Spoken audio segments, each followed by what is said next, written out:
나는 술도 안 마시고 짜 것도 피했어요, 만기수요. 그래서 나는 건강하다고 믿었죠. 하지만 어르신의 신장은 오래전부터 이미 손상되고 있었습니다. 그런데도 저는 아무것도 모르고 살았습니다. 의사 선생님 덕분에 저는 다시 살아갈 기회를 얻었습니다. 안녕하세요. 저는 오늘 조금 조심스러운 이야기를 꺼내려 합니다. 병원 진료실에서도 쉽게 꺼내지 않던 이야기입니다. 하지만 나이가 들수록 특히 예순을 넘기면서 반드시 한 번쯤은 정면으로 마주해야 하는 이야기이기도 합니다. 저는 수십 년 동안 대학병원에서 어르신들을 진료해 왔고 그 과정에서 한 가지 공통된 장면을 수도 없이 보아왔습니다. 조금만 더 일찍 알았더라면 이라는 말입니다. 그 말은 언제나 너무 늦은 뒤에 나옵니다. 며칠 전에도 비슷한 장면이 있었습니다. 새벽 근무 중이던 어느 겨울밤이었는데 응급실 문이 급하게 열리며 간호사가 저를 불렀습니다. 의식이 흐릿하고 다리가 심하게 부은 어르신이 실려 들어왔습니다. 얼굴빛은 창백했고 숨소리는 거칠었습니다. 그 순간 저는 이상하게도 이미 결과를 짐작하고 있었습니다. 검사 결과는 예상과 크게 다르지 않았습니다. 신장 기능이 정상의 일부만 남아 있었고 몸속에는 노폐물과 수분이 가득 쌓여 있었습니다. 조금만 더 늦었어도 상황은 돌이킬 수 없었을 겁니다. 며칠 뒤 정신을 차린 그분은 제 손을 꼭 잡고 이렇게 말했습니다. 선생님, 사실 소변에 거품이 좀 있었어요. 발목도 자주 부었고요. 그래도 나이 들면 다 그런 줄 알았죠. 저는 그 말을 들으며 마음이 무거워졌습니다. 이 말은 처음이 아니었기 때문입니다. 너무 많은 분들이 같은 말을 했습니다. 문제는 신장이 아파도 쉽게 소리를 내지 않는다는 데 있습니다. 신장은 우리 몸에서 가장 성실한 장기 중 하나입니다. 하루 종일 밤낮 없이 피를 걸러내고 독소를 처리합니다. 그런데 그 성실함 때문에 오히려 위험합니다. 웬만큼 망가져도 참고 일하기 때문입니다. 제가 진료해온 수많은 환자들 중 상당수는 자신이 신장 문제를 가지고 있다는 사실을 전혀 모르고 지내왔습니다. 그냥 요즘 유난히 피곤하다. 밤에 화장실을 자주 간다. 발이 잘 붓는다. 입맛이 없다는 정도로 생각했을 뿐입니다. 그리고 대부분 이렇게 말합니다. 나이 탓이겠죠? 저는 이 말을 들을 때마다 마음속으로 고개를 젓습니다. 나이는 원인이 아니라 조건일 뿐입니다. 많은 변화는 나이가 아니라 오랜 습관에서 시작됩니다. 신장은 기능이 절반 이상 떨어져도 큰 통증을 보내지 않습니다. 그래서 피로, 부종, 혈압 변화, 소변의 거품 같은 신호가 눈에 띄기 시작할 무렵에는 이미 상당한 손상이 진행된 경우가 많습니다. 제가 수련회 시절 스승에게서 들은 말이 아직도 생생합니다. 신장은 조용히 무너지는 장기다. 그 말은 시간이 갈수록 더 실감이 납니다. 이런 경험들이 쌓이면서 저는 자연스럽게 한 가지 질문을 하게 되었습니다. 왜 이렇게 많은 사람들이 같은 길을 반복해서 걷는 걸까? 왜 신장은 늘 마지막에야 발견될까? 그래서 저는 수백 명의 환자 기록을 다시 살펴보았습니다. 놀라운 사실이 하나 드러났습니다.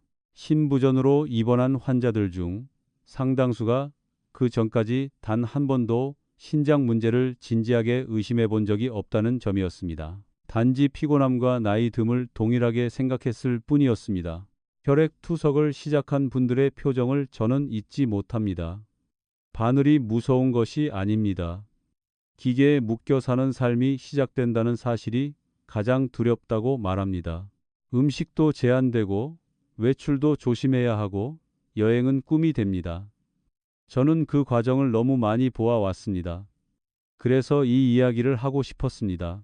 아직 늦지 않은 분들에게 지금이 기회일 수 있다는 사실을 전하고 싶었습니다. 지금 이 이야기를 듣고 계신 분들 중에도 비슷한 신호를 느끼는 분이 계실 겁니다. 소변에 거품이 자주 보이지만 대수롭지 않게 넘긴 분, 양말을 벗었을 때 발목에 자국이 오래 남는 분, 충분히 잤는데도 몸이 무겁고 입맛이 떨어진 분, 혹은 통증 때문에 진통제를 자주 드시지만 그것이 신장에 어떤 부담을 주는지는 깊이 생각해 보지 않은 분 말입니다. 신장 문제는 어느 날 갑자기 생기지 않습니다.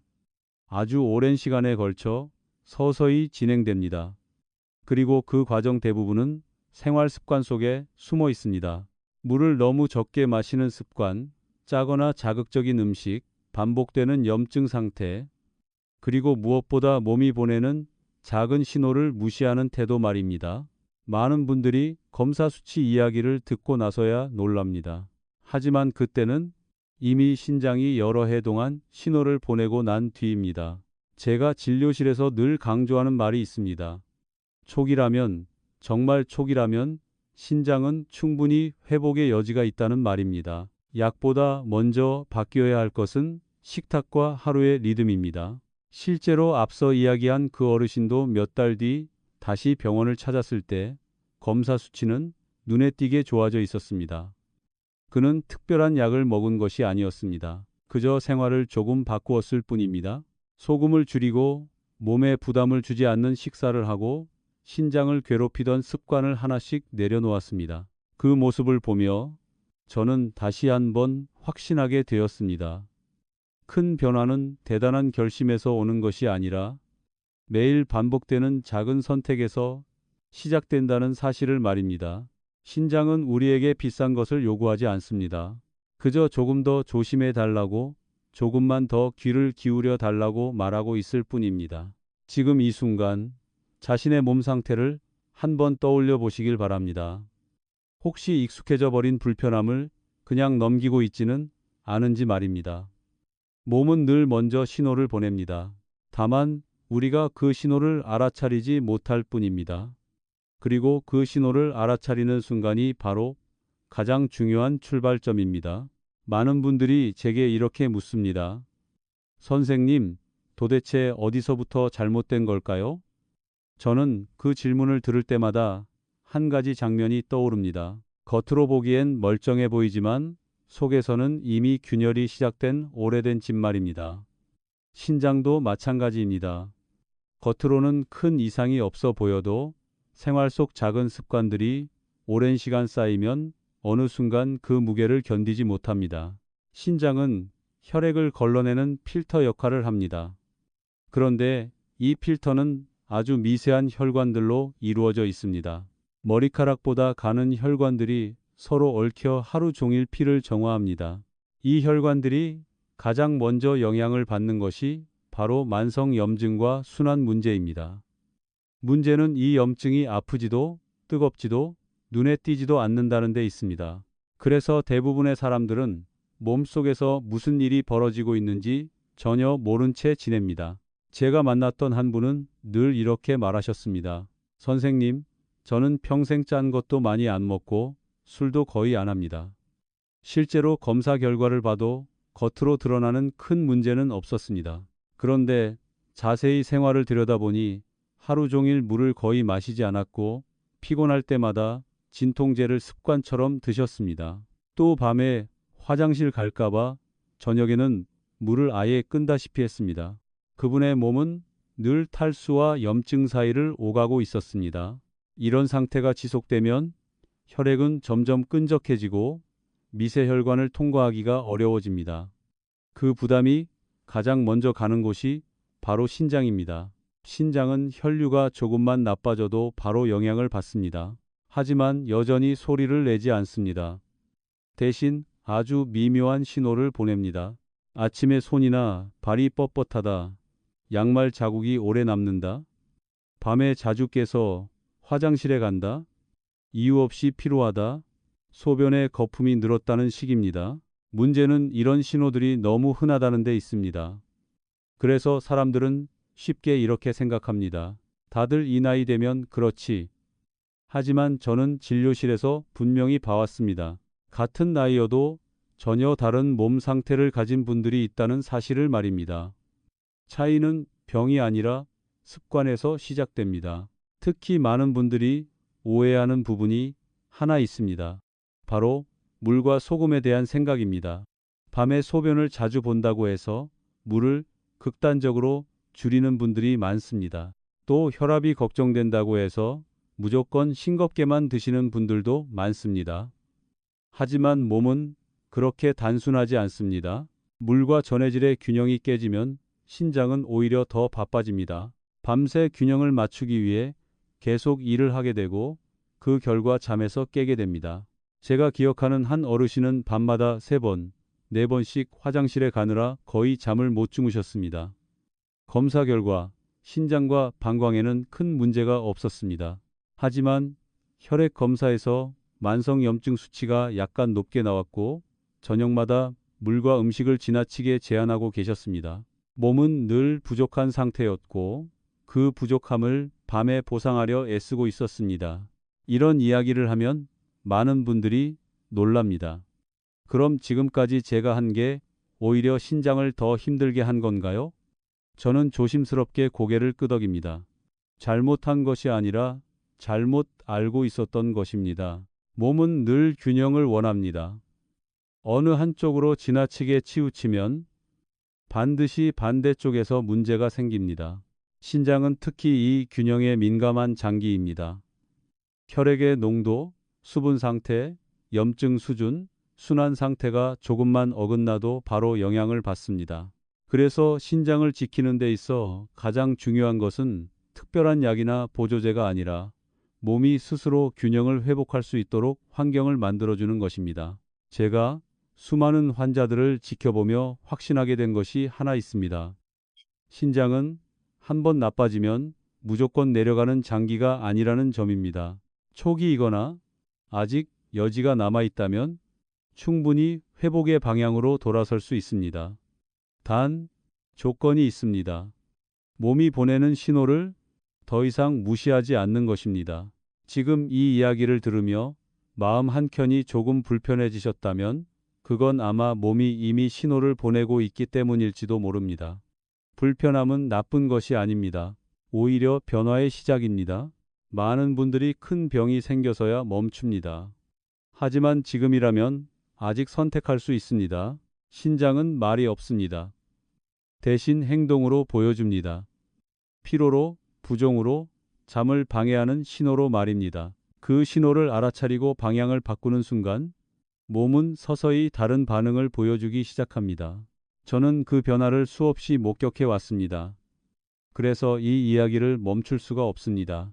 이제 다음으로는 신장을 조용히 지켜주는 아주 구체적인 생활의 변화들에 대해 이야기하려 합니다. 거창하지 않지만 실제로 많은 분들의 검사 수치를 바꾸고 삶의 질을 되돌려 놓았던 방법들입니다. 지금까지의 이야기가 남의 이야기가 아니라 내 이야기처럼 느껴지셨다면 그 다음 이야기는 더 중요할지도 모릅니다. 이제부터는 제가 진료실에서 가장 많이 설명하는 이야기로 들어가 보겠습니다. 신장을 지키는 변화는 생각보다 거창하지 않습니다. 오히려 너무 사소해서 대부분의 사람들이 이런 걸로 달라질까 하고 넘겨버립니다. 하지만 바로 그 사소함이 신장을 살립니다. 저는 수많은 환자들에게서 같은 패턴을 보았습니다. 생활의 방향이 조금만 바뀌어도 몸은 생각보다 빠르게 반응합니다. 먼저 꼭 짚고 넘어가야 할 것이 있습니다. 신장은 단독으로 움직이지 않는다는 사실입니다. 신장은 혈관, 심장, 신경계, 그리고 염증 상태와 늘 함께 움직입니다. 그래서 신장을 이야기하면서 음식 하나, 습관 하나만 떼어놓고 설명하는 것은 늘 부족합니다. 저는 늘 이렇게 비유합니다. 신장은 혼자 일하는 공장이 아니라 여러 부서가 동시에 돌아가야 정상 가동되는 시스템이라고 말입니다. 제가 기억하는 한 분은 검사 결과를 보고 크게 낙담해 계셨습니다. 선생님, 이제 늦은 거죠? 그분의 신장 기능은 이미 예전보다 많이 떨어져 있었습니다. 하지만 저는 바로 고개를 젓고 말씀드렸습니다. 아직 늦었다고 말하기엔 너무 이릅니다. 다만 조건이 있다고 덧붙였습니다. 몸을 대하는 태도를 바꿀 수 있느냐는 조건이었습니다. 그분에게 제가 가장 먼저 부탁드린 것은 의외로 간단했습니다. 하루를 시작하는 방식부터 바꿔보자는 것이었습니다. 아침에 눈을 뜨자마자 급하게 움직이지 말고 몸에 수분을 천천히 채워주는 것부터 시작하자고 했습니다. 많은 분들이 밤에 화장실 갈까봐 물을 꺼리다가 아침에도 제대로 마시지 않습니다. 그러면 신장은 하루를 시작할 때부터 이미 부담을 안고 출발합니다. 신장은 갑작스러운 변화보다 완만한 흐름을 좋아합니다. 물도 마찬가지입니다. 한 번에 많이 마시는 것보다 조금씩 나누어 마시는 것이 훨씬 부담이 적습니다. 저는 늘 신장을 놀라게 하지 마세요 라고 말합니다. 놀란 신장은 일을 더 힘들게 합니다. 그 다음으로 중요한 것이 음식입니다. 여기서 많은 분들이 실망하십니다. 선생님, 특별한 음식은 없나요? 저는 솔직하게 말씀드립니다. 특별한 음식은 없습니다. 다만 어떤 음식을 어떻게 먹느냐가 다를 뿐입니다. 신장을 힘들게 하는 것은 대부분 과한 자극입니다. 지나치게 짠 음식, 가공된 음식, 반복되는 자극은 신장의 미세 혈관을 서서히 지치게 합니다. 하지만 반대로 신장을 돕는 방향은 의외로 단순합니다. 염증을 줄이고 혈액이 너무 끈적해지지 않도록 도와주는 식사입니다. 기름진 음식을 완전히 끊으라는 말이 아닙니다. 다만 몸에 불필요한 염증을 남기는 방식의 식사를 줄이자는 것입니다. 저는 환자들에게 늘 식탁을 조금만 부드럽게 만들어 보세요 라고 말합니다. 생활 습관에서 또 하나 빠지지 않는 것이 진통제입니다. 관절이나 허리가 아프면 당연히 손이 가는 것이 진통제입니다. 하지만 많은 분들이 이 약이 신장에 어떤 부담을 주는지 깊이 생각해 보지 않습니다. 매일같이 혹은 자주 반복되는 진통제 사용은 신장의 혈류를 줄이고 회복할 시간을 빼앗습니다. 저는 무조건 끊으라고 말하지 않습니다. 다만 의식 없이 반복하지 말자고 강조합니다. 제가 만났던 한 어르신은 통증이 있을 때마다 이 정도는 괜찮겠지 하며 약을 드셨습니다. 몇 년이 지나 검사 결과를 보고서야 그 습관이 신장에 어떤 흔적을 남겼는지 알게 되었습니다. 그때 그분이 하신 말이 아직도 기억납니다. 아플 때보다 몰랐을 때가 더 무섭네요. 저는 그 말에 깊이 공감했습니다. 또 하나 중요한 것은 잠입니다. 신장은 우리가 자는 동안 회복의 시간을 가집니다. 그런데 밤에 자주 깨면 그 회복 과정이 계속 끊깁니다. 밤에 화장실 때문에 깨는 현상을 단순히 방광 문제로만 보면 해결이 어렵습니다. 그 이면에는 낮 동안 쌓인 염증과 순환의 문제가 숨어 있는 경우가 많습니다. 그래서 저는 수면을 신장의 회복 시간이라고 설명합니다. 이 모든 이야기를 종합하면 결국 한 가지로 모입니다. 신장은 우리가 어떻게 살아왔는지를 그대로 보여주는 장기라는 사실입니다. 하루 이틀의 선택이 아니라 수년간의 습관이 결과로 나타납니다. 그래서 저는 늘 희망을 이야기합니다. 시간이 걸렸다면 되돌리는데도 시간이 필요할 뿐이라고 말입니다. 변화는 극적일 필요가 없습니다. 오히려 너무 큰 변화는 오래가지 못합니다. 작은 변화가 쌓이면 어느 순간 검사 수치가 달라지고 몸의 느낌이 달라집니다. 저는 그 순간을 수없이 보아왔습니다. 환자분들이 선생님, 요즘은 몸이 전보다 가볍습니다. 라고 말하는 그 순간 말입니다. 지금까지의 이야기를 들으며 마음속에 한 가지 질문이 떠오르셨을지도 모릅니다. 그럼 도대체 무엇부터 시작해야 할까? 바로 그 질문이 다음 이야기를 여는 열쇠입니다. 이제 마지막으로 제가 가장 중요하게 생각하는 방향을 차분히 정리해 드리려 합니다. 이것은 이론이 아니라 수많은 어르신들의 몸으로 확인된 이야기입니다. 이제 마지막으로 꼭 전하고 싶은 이야기를 차분히 말씀드리겠습니다. 지금까지 제가 드린 이야기들은 어디서 주워온 조언이 아니라 수십 년 동안 환자 곁에서 직접 보고 겪으며 확인한 흐름입니다. 그리고 이 흐름의 끝에는 언제나 같은 결론이 있었습니다. 신장은 우리 몸에서 가장 인내심 많은 장기이지만 동시에 가장 정직한 장기라는 사실입니다. 신장은 우리가 무시했던 시간들을 그대로 기억합니다.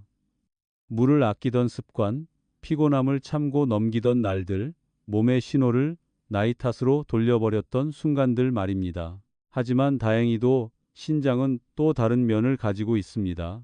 방향만 바뀌면, 조건만 맞아주면 다시 살아나려는 힘도 함께 지니고 있다는 점입니다. 제가 진료실에서 가장 감동받는 순간은 검사 수치가 좋아졌을 때가 아닙니다.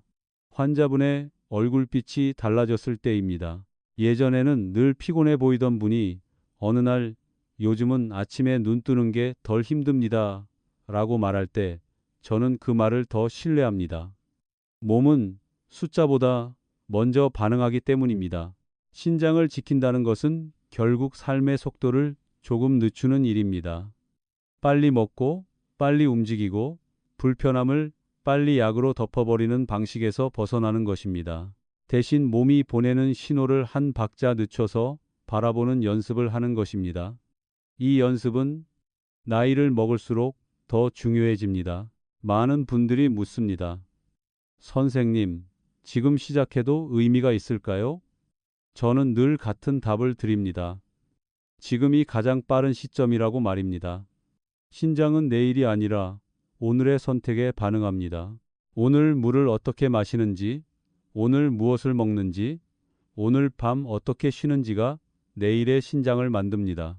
혹시 이 이야기를 들으며 마음속에 떠오른 사람이 있으신가요? 아니면 스스로가 떠오르셨을지도 모릅니다.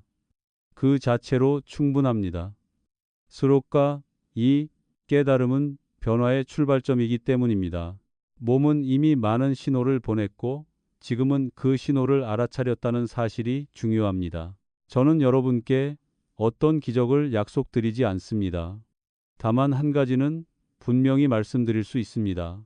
신장은 아직 포기하지 않았다는 점입니다. 우리가 먼저 포기하지 않는다면 말입니다.